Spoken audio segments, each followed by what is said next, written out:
Okay, balik po tayo, no? Balik pato po tayo. Pag-usapan na po natin. Unahin na po natin 'tong sinabi, no? Makadagdagan pa po natin 'tong mga legal minds natin. Isa po sa pinakamahusay na utak legal natin itong si dating Justice Adolfo Ascuña. Sa tinalakay niya po para maliwanagan po tayo, mahirap po 'yun na yung si Boying lang tsaka si Anticler na nagsasabi na sikreto at may nilabag tong si dating Ombudsman Martires, no? Ayon po kay dating Justice ng Supreme Court, Adolf Ascuna, ito po ang kanyang ipinahayag, no? The term secret for Martires, reversal of Villanueva.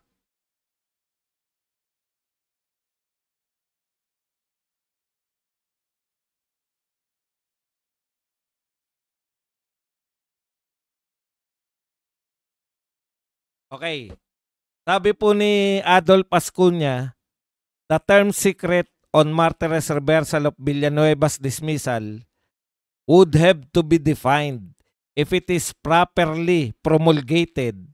Although not announced in public, it is still valid as long as it is attached to the rolyo and the rolyo is open to the public.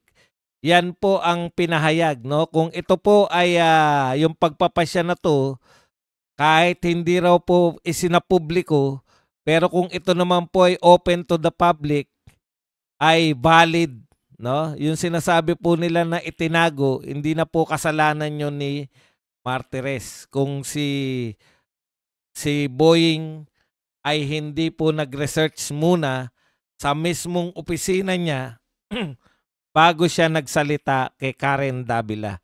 Yun lang naman po yun eh. Dalawa lang naman po apektado niyan eh. Si Boying Rimulya at si Anticler. No? Wala na pong iba. Kaya inaabala po tayo dyan sa lintik na yan ba ay sekreto? Yan ba ay legal, illegal? O wala po. Wala po yung ano. O, punta na po tayo rito. Kung ano na po yung nauna rito para hindi tayo malito. Ito po ang sinabi neto pong di po ba, noong September 20 po, mahigit na pong isang buwan, pinagmalaki po ni BBM ang mga katagang ito.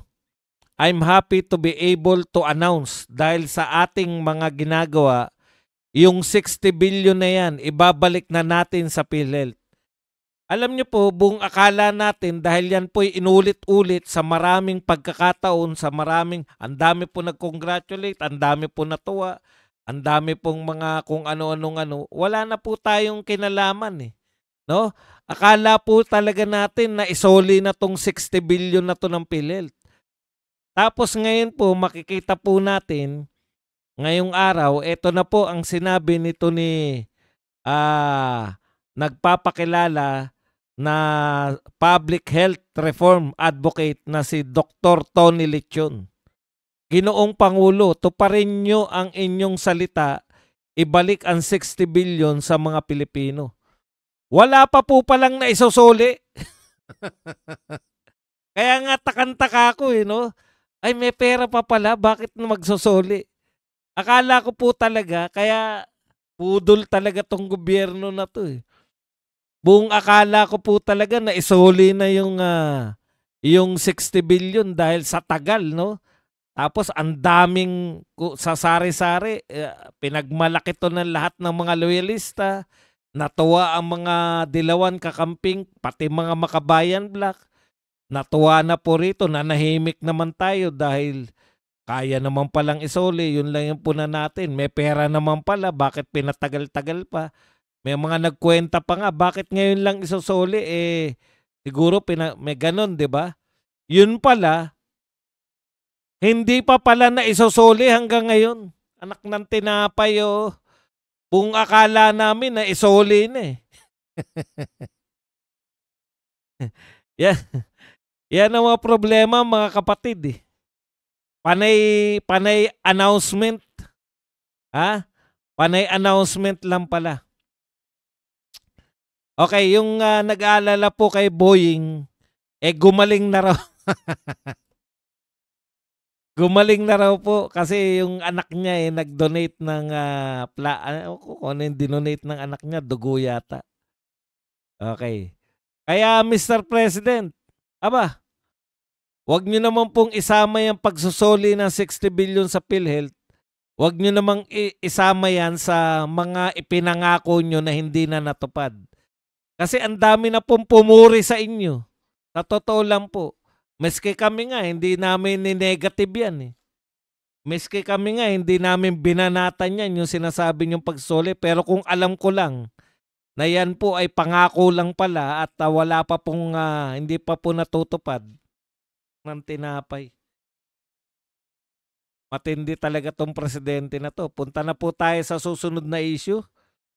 Ito po, ang sinabi nitong Independent Commission for Infrastructure. Sabi po nila, no ICI hearing in the next 2 weeks. Bakit daw po? Anak ng tinapay, oh.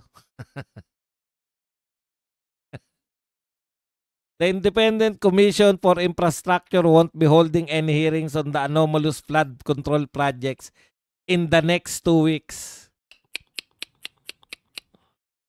Okay, the Independent Commission, ayan.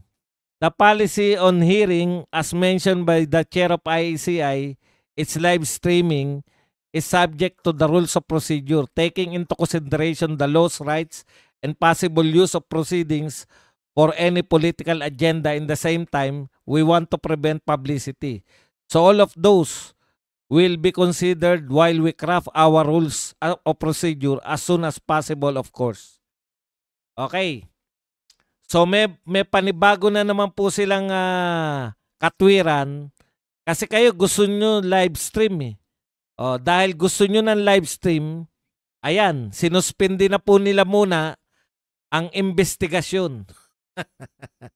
Dahil pag-aaralan pa nila kung paano yung live stream ay hindi magagamit sa politika, hindi maintindihan kung ano po yung ibig sabihin na magagamit sa politika.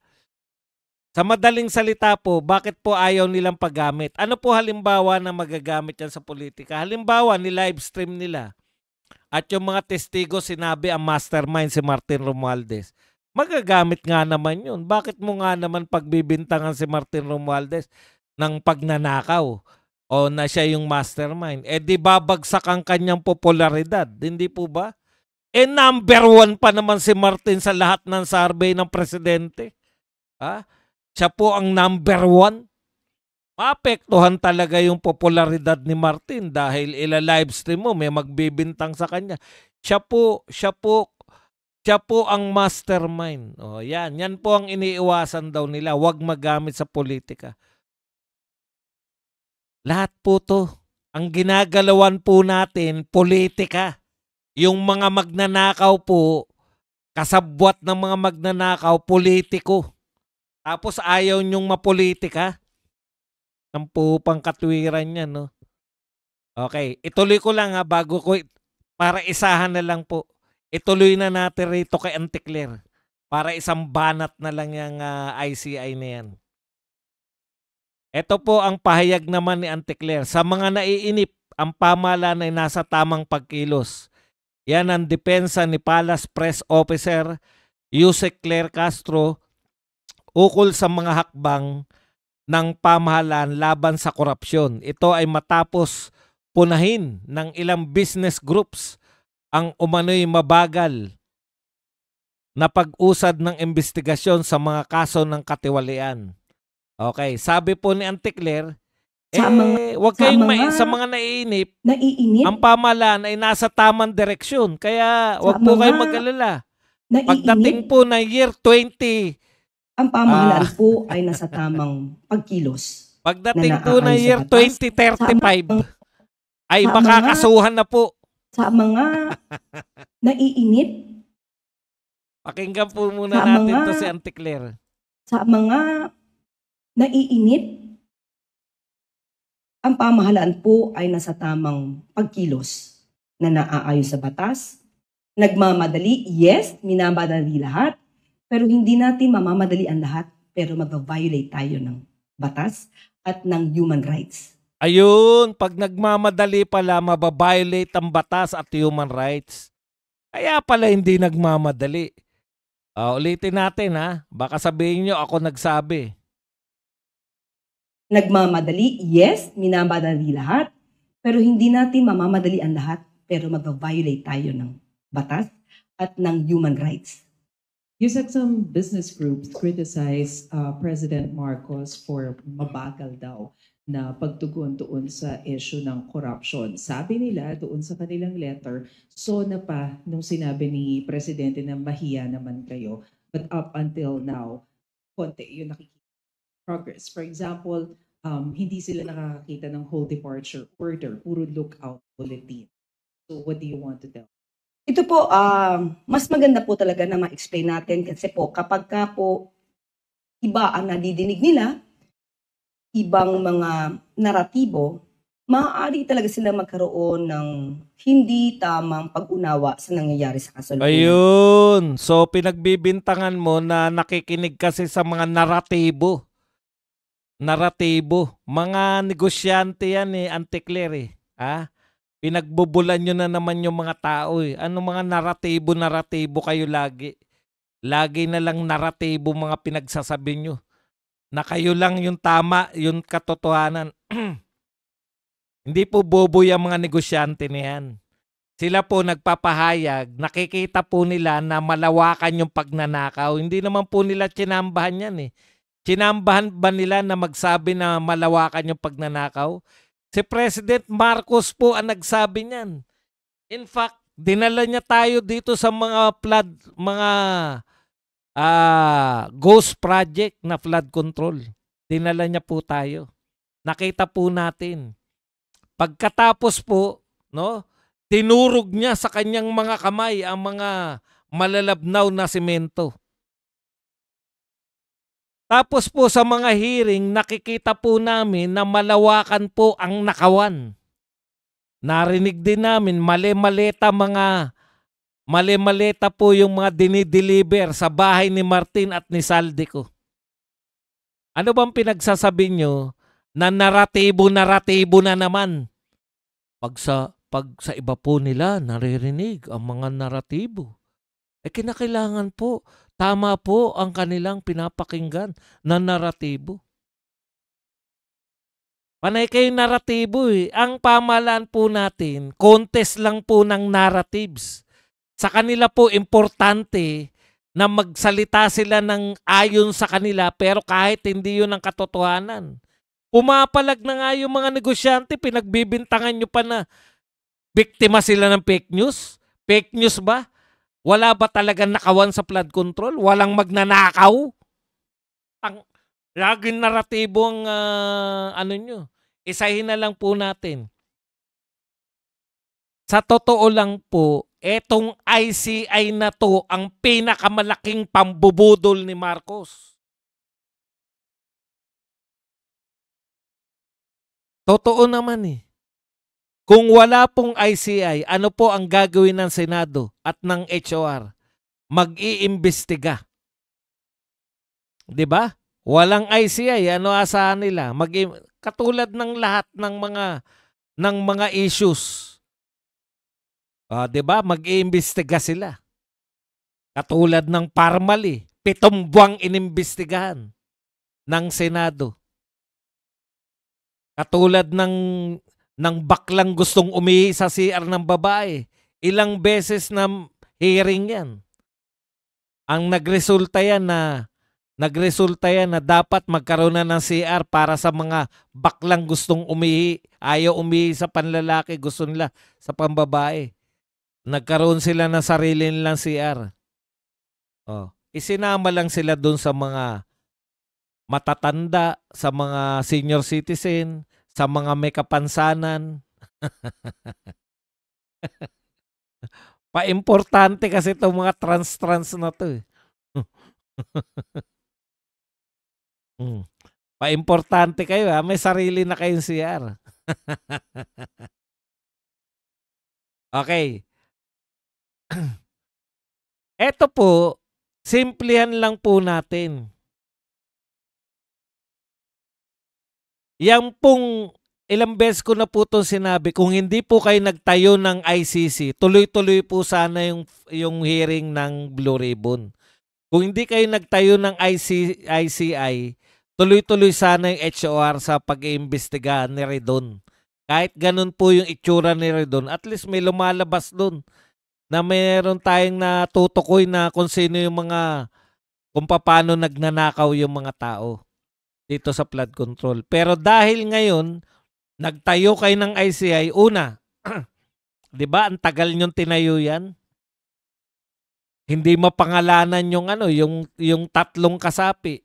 Tapos, yung panawagan ng tao dahil si Magalong ay ang nagsasalita ng anti-corruption, gusto ng mga tao isama si Magalong. Ginagawa nyo pa ng issue yung ICI mismo eh. Yun po yung nakakalungkot eh. 'Di ba? Tapos may ICI na. Wala pa ring napapakulong. May ICI na. Kaya po tinayo yung ICI para sabihin na meron silang ginagawa yung gobyerno ni Marcos. Pero sa totoo lang, duplication na lang yan eh. Duplication lang po yung ICI. Wala nga kapangyarihan for contempt eh. Ano sabi ng mga Diskaya? Di ba sinabi ng Diskaya, ayaw na namin makipagtulungan. Hindi pala kami pwedeng state witness eh. Hindi na kami makikipagtulungan. Haharapin na lang namin yung kaso namin. O may nagawa ba yung ICI? Sinabi ba ng ICI na iimbitahin pa rin namin kayo? Hindi na. Kasi wala naman silang power para i-contempt yung mga ayaw dumalo. O, di ba? So una, pwede na magdeklara. Una na nagdeklara HOR, hindi na kami hindi na kami mag-iimbestiga kasi meron ng ICI. Di may katwiran pa silang hindi mag-imbestiga. Tapos sumunod po yung Senado. Ano sabi ni Lowbender Erich Tulfo? Ang sabi niya, 2 hearing na lang kasi may ICI na. Magko-concentrate na kami sa pagtatrabaho namin paggawa ng batas. O, di ba? Nagiging palusot pa para hindi mag-imbestiga eh. Bakit ayaw na nila mag-imbestiga? Dahil ang tinuturo na, ang tinuturo ng yung tawag. Ang tinuturo na po na mastermind ay si Martin at si Saldico. Kaya titigil talaga nila yung mga investigasyon nila. 'Di ba? Ngayon, wala na nag-iimbestiga, 'di ba? Sabay i-announce ngayon nung tumigil na po sa pag-iimbestiga, sabay mag-announce ngayon yung ICI ng total may ICI naman eh. Paano nyo po 'to ipapaliwanag? Sabi ng ICI, hindi muna kami mag-iimbestiga dahil pag-aaralan pa namin yung live streaming. Tigil na po lahat ng investigasyon. Naintindihan nyo po? Kung wala pong ICI, dapat nag-iimbestiga lahat. Pero dahil nagtayo kayo ng ICI, tigil lahat ng investigasyon sa ICI. Naimbita na ba nila si Saldico? Wala. So ngayon, alam nyo na kung gaano kawalang silbi. Ito pong ating tinayong ICI na to. Hindi po para may magawa, para kunwari may ginagawa sila. Pero actually, wala silang nagagawa. Dahil ano po ba ang kahulugan ng nagawa pag mga usapin ng korupsyon? Meron ka ng nakakasuhan, meron ka ng ang kaso po sa Sandigan Bayan o sa mga korte, wala pa po yan. Hanggang ombudsman pa lang po sila lahat. At ang ombudsman naman daw, ito po ang sabi ni Boying, posibleng makasama sa mga unang kakasuhan. Posibleng makasama sa mga unang kakasuhan itong si Saldico. Posible pa lang, hindi pa hindi pa sigurado. O yan po ang naidulot. Ngayon, nagdeklara yung ICI, wala munang investigasyon for 2 weeks. So susunod po yan, December na, wala munang investigasyon kasi Pasko. O pag January, wala munang investigasyon kasi New Year. Pag February, wala munang investigasyon kasi Chinese New Year. Puta, malalaman mo na lang, 2028 na. Wala na pong investigasyon kasi mag-e-eleksyon na po tayo. Tinago lang tayo nitong mga pagtatayo. Yan yung problema. Akala nyo nakakatulong. Parang ano yan parang flood control projects. Ano po lumabas kanina kung nakinig kayo sa hearing dito po sa DPWH. Lumalabas po, may mga proyekto tayo na flood control na lalo pong nakapagpabaha.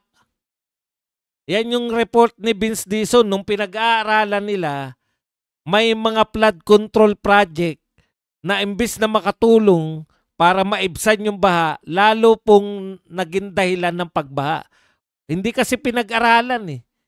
Ang purpose ng mga congressman, ng mga kontraktor, makapagtayo para makakobra, hindi po makapagtayo para makatulong sa baha.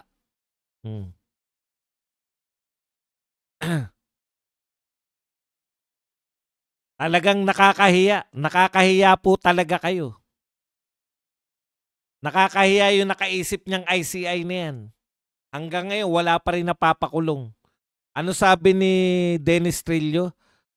Nagbayad na po ako ng buwis. Mayroon na po kayong nanakawin. Putya, nakakahiya. No? Nagbayad na siya ng buwis. May nanakawin na kayo. Okay. Punta na po tayo sa iba pang balita. Balak tapusin ng ICI ang pagbabalangkas sa rules of procedure. Wala pong katapusan eh. O, di ba ngayon, binalangkas nila yung rules of procedure para sa live stream. Sabi nga sa inyo, simple lang yan eh. May mga rules pa kayo for procedure, simple. Yung Senado at House of Representatives, naka-live stream na sila. Pero tinigilan nila to give way sa ICI. O, ngayon, nung nag-give way sa inyo, titigil din kayo para, dahil marami raw nagre-request ng live stream, pag-aaralan nila kung paano mag-live stream, matagal silang mag-isip. Patay tayo dyan.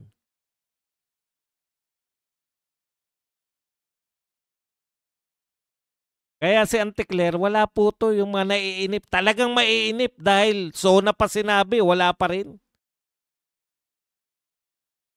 Panay atake pa rin. Punta na po tayo rito. Kay Erich Sylvester Tulfo. Okay. Napipintong matanggal sa pwesto. Si Erich Sylvester Tulfo dahil sa co-warrant of petition before Senate Electoral Tribunal. Ito po, si Senator Erwin Tulfo po ay humaharap sa co-warrant of petition na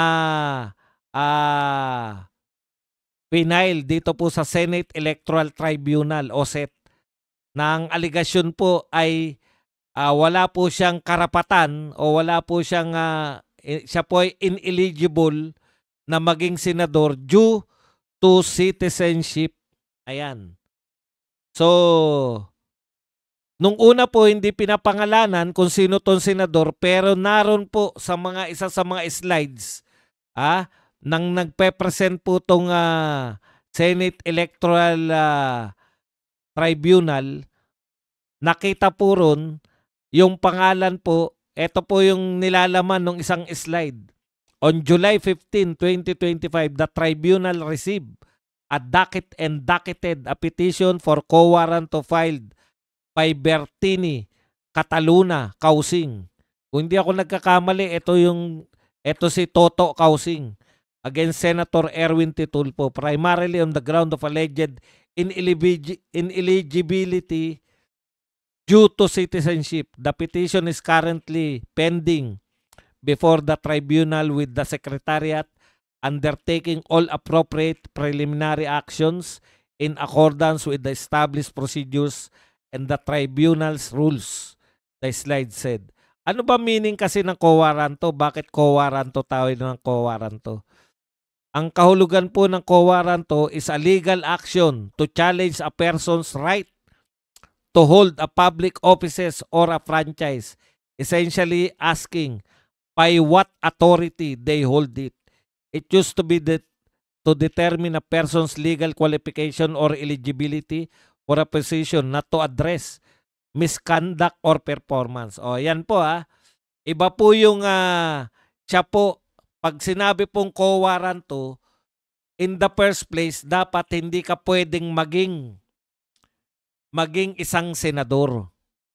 Hindi po dahil nung naging senador ka ay ikaw ay gumawa ng kasalanan. Magkaiba po yun. No? Yung quo warranto po, dapat hindi ka qualified sa posisyon mo, kaya po quo warranto.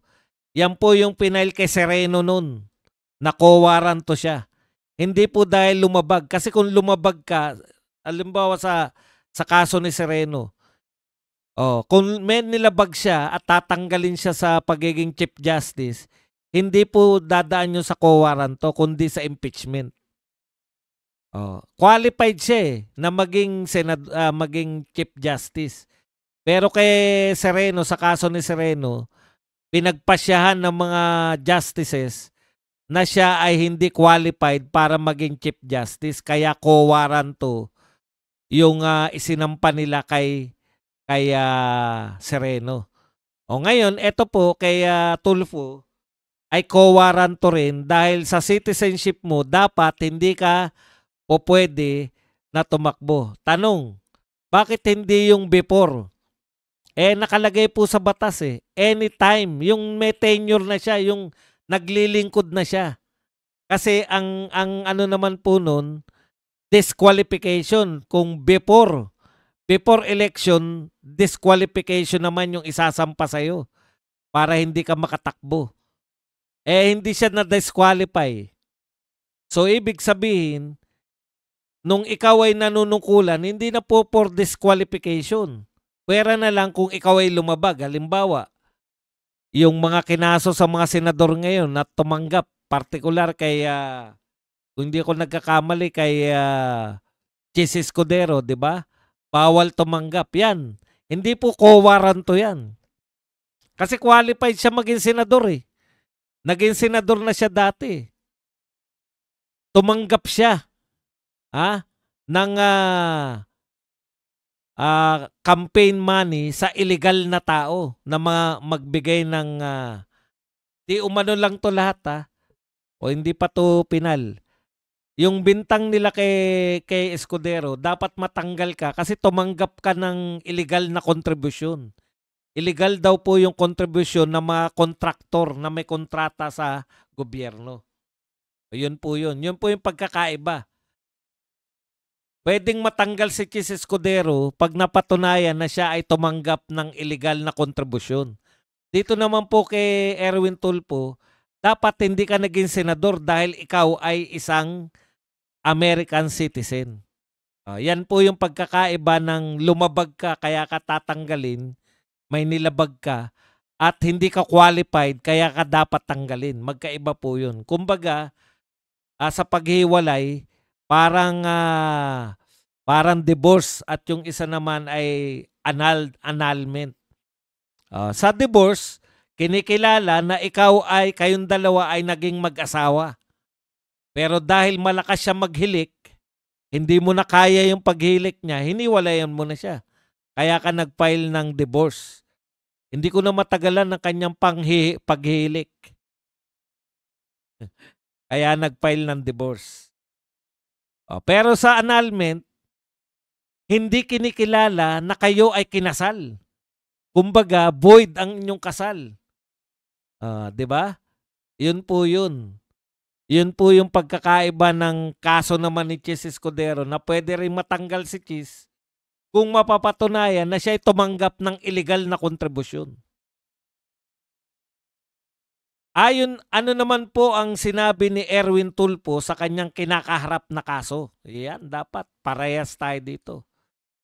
Ayon naman po kay Erwin Tulfo, yan.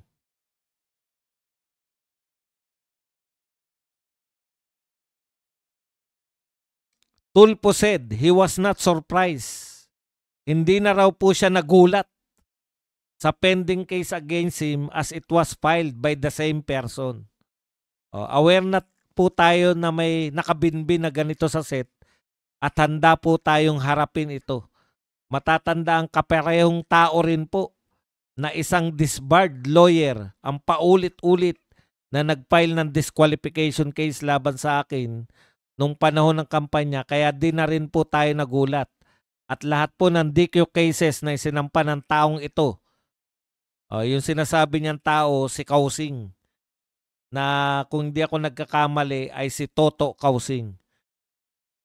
Ito laban sa akin ay dismiss na. Yan.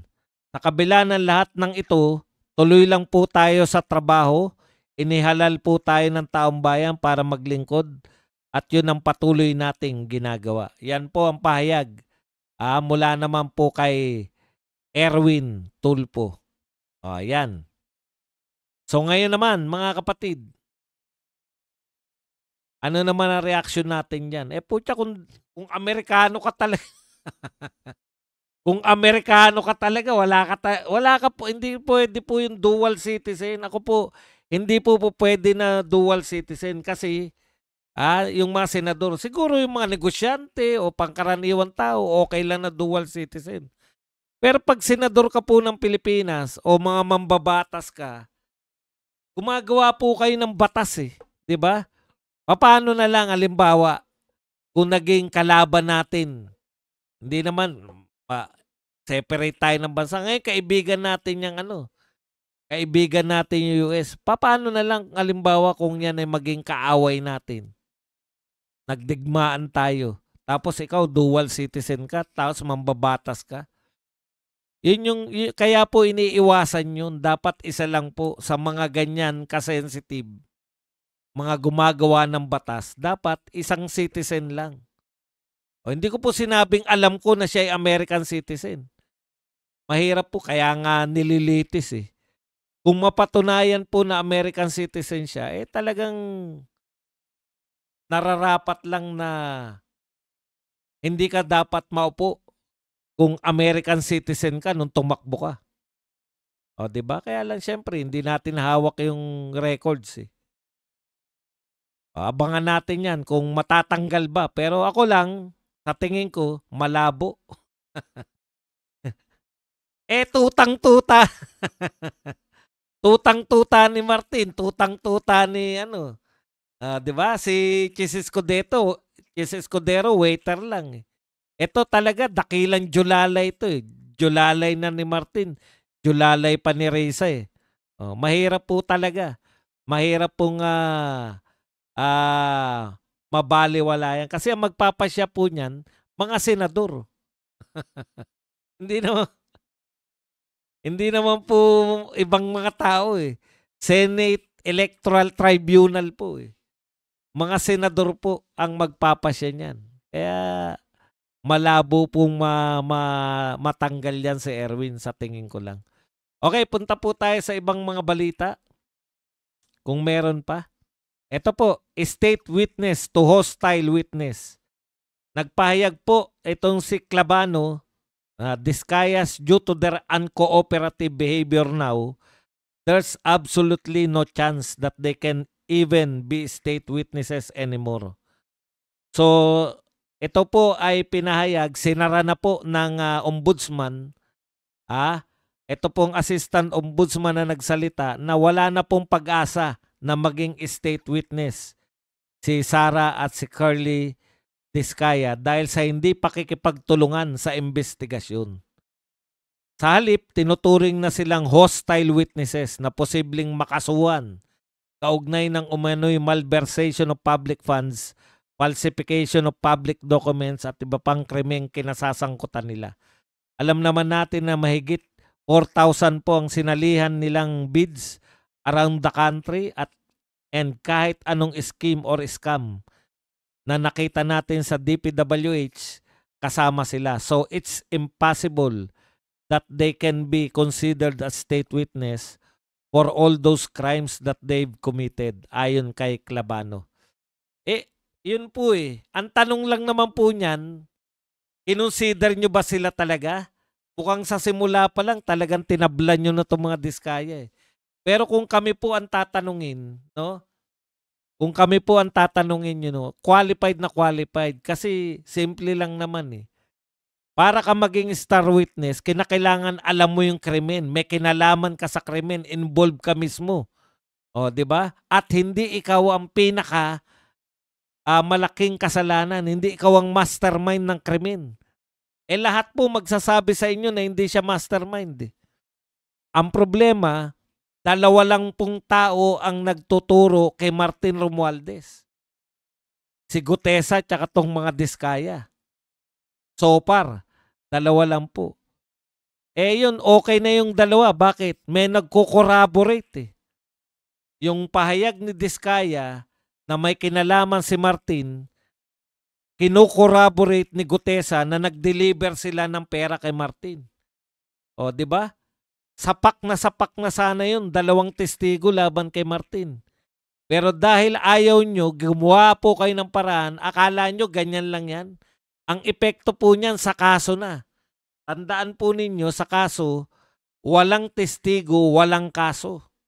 O, sa tingin ko, sinadya po yan eh. Sinadya nila sa simula pa lang, tablahin na yung mga Gutesa dahil wala nang magtuturo ng iba pa, ay tablahin yung mga diskaya pala, hindi si Gutesa. Kasi si Gutesa hindi naman nag-a-apply na state witness eh. Diba? O yan ang problema nyo, hindi nag-a-apply. So, bali wala po talagang magtuturo kay Martin. Wala naman pong ebidensya yan, wala pong nireceive yan si Martin na nireceive niya sa sulat na eto, tinanggap ko yung 35 maleta. Wala po nun. Kaya nga, testimonya lang eh. Sinabotahin ninyo. ICI, Ombudsman, DOJ, Ombudsman, sinabotahin ninyo yung pinaka-posibleng makapagturo sa pinaka-mastermind.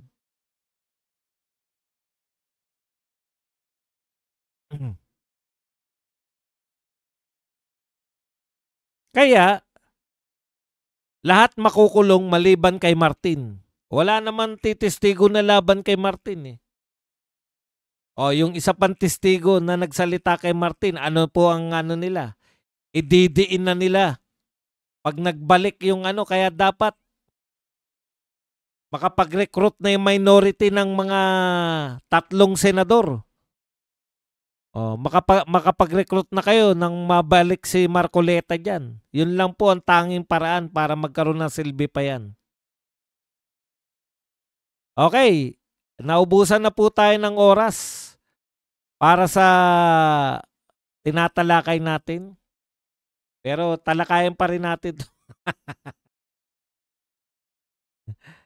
Ito po, malinaw po itong sinabi ni, iba naman itong sinasagot ni Auntie Claire. Ang galing talaga manlito ni Auntie Claire eh.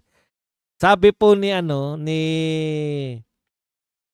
Paulo Duterte, natalakay po natin to. Before you boast about missiles that can reach China, can you guarantee that you can stop the retaliation? Ito po sinabi niya kay Bronner. Ang binabanatan po ni Paulo Duterte rito, si Bronner. Sinagot naman po yan ito ni Yuse Claire. Huwag nyo pong i-undermine yung balak ng Pangulo na palakasin ang puwersa ng Armed Forces. At hindi tayo magaya sa nakaraang administrasyon na inutil na ituturing pagdating sa China aggression. Okay. So binanatan niya ng pagiging inutil ng nagdaang administrasyon dahil sa sinabi nito na Paulo. Hindi po binabanatan ni Congressman Pulong Duterte yung modernization ng Armed Forces. In fact, kay Tatay Digong po nagsimula yung totohanang modernization ng Armed Forces. Diyan lang po tayo nagsimulang bumili. Baka sa inyo, sa panahon ngayon, panay tokes lang yung modernization eh. Yung sinasabi po, hindi po atin yun. Yung sinabi ni Bronner, yun po ay mga missile na US na nilagay nila rito sa Pilipinas. Yung pala, for exercise purposes lang yun. Pero, nagbitaw si Bronner na makakarating sa China yung pag pinasabog yun, makakarating sa China. Yun yung problema dito, Auntie Claire eh. Kung ano-ano mga pinagsasabi mo, banat ka agad. Auntie Claire, hindi totoo na hindi nagmo-modernize si Tatay Digong. Siya lang po ang presidente na totoong nag-modernize ng AFP. Okay. Ikalawa, sinasabi mo palpak? Buhat nung nagsimula si Marcos, binubomba na tayo ng water cannon. Lumalaban ba tayo ng water cannon? Hindi. So hindi tayo lumalaban. Ibig sabihin, baka naman nilulutas ni BBM yung hidwaan dyan sa West Philippines Sea. Baka naman nililigtas tayo ni BBM sa pamamagitan ng diplomasya sa China. Hindi rin. O paano yung sinasabi mo magaling si BBM? Ang magaling si Duterte. Kasi hindi tayo binobomba nung panahon ng China. Ang panahon ni Duterte, hindi tayo binobomba ng water cannon ng China. Ang tawag dyan, diplomatic relationship. Hindi lang natin tinuturing na kaibigan sa papel ang China, totoong kinaibigan ni Tatay Digong. O, yun eh. Hindi yung mga pinagsasabi mo. Si Tatay Digong nga ang nagmo-modernize At wais po siya mag-modernize. Habang wala pa tayong pera, sabi ni Tatay Digong, makipagkaibigan tayo. Pag meron na tayong mga armas, tsaka na tayo magsutil-sutilan dyan. Makipagsutilan tayo dyan sa mga mayayamang bansa na yan. Pero habang wala pa tayong armas, tiis-tiis muna tayo. Diplomatic muna. Pero hindi po tayo nag-surrender ng teritoryo. Yun po yun Usapin po yan na meron ba tayong sinurrender na teritoryo? Wala. Pwede pala yun ba dong na ipagtanggol mo ang teritoryo mo sa pamamagitan ng pakikipagkaibigan? Opo. Yun po ang diplomatic relationship. Yun yung ibig sabihin nun.